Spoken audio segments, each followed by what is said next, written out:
Welcome back, literature lovers. Today's video takes us into the world where objects and animals begin to act like humans. Yes, we're talking about anthropomorphism and personification, two terms that may sound similar but hold distinct meanings. Let's uncover their differences with examples from classic English literature. Anthropomorphism in literature is a literary device in which human traits, emotions, intentions, or behaviors are given to non-human beings, such as animals, objects, or natural elements. It comes from the Greek words, anthropos, human, and morphe, form or shape. In simple terms, anthropomorphism means making something non-human act like a human. Examples in literature 1. George Orwell, Animal Farm, 1945, all animals are equal, but some animals are more equal than others. Explanation. The animals in the story talk, think, and rule like humans, they organize politics and form governments.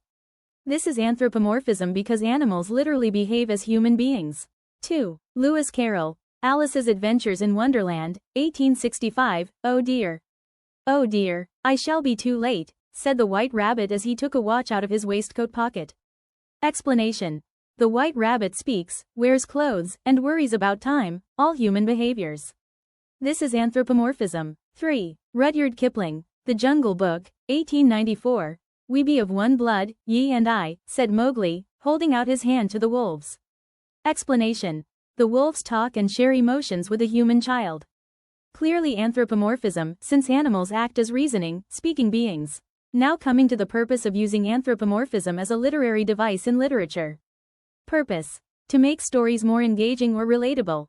To express human emotions and experiences through symbolic characters. To teach moral or social lessons in a simple way. Now let's talk about personification, and after knowing the concept you will have a clear difference in between these two literary concepts.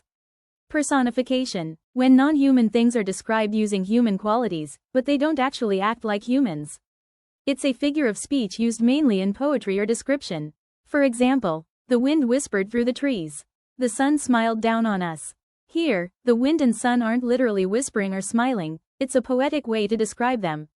Examples of personification from literature. 1. William Wordsworth. I wandered lonely as a cloud, 1807, 10,000 saw I at a glance, tossing their heads in sprightly dance. Explanation. The daffodils don't literally dance, this human action is given to them for poetic beauty. This is personification. 2. Emily Dickinson, Because I Could Not Stop for Death, 1890, Because I could not stop for death, he kindly stopped for me. Explanation. Death is given human qualities, it stops, like a gentleman in a carriage. Personification, not anthropomorphism, because death doesn't literally exist as a human. 3. Shakespeare, Romeo and Juliet, Act 2, Scene 2. Arise, fair sun, and kill the envious moon. Explanation. The sun and moon are described with human emotions, envy and beauty. Personification, since celestial bodies are not actually human. Importance in literature. 1. Personification is poetry's way of giving emotions to the world around us. 2. When the wind whispers or the moon smiles, that is personification, not reality, but feeling. 3. It lets the lifeless express life, making words breathe and images move. 4. Personification adds heart to language, turning nature into emotion. 5. It's not that the rain cries, but that we hear our sadness. Conclusion.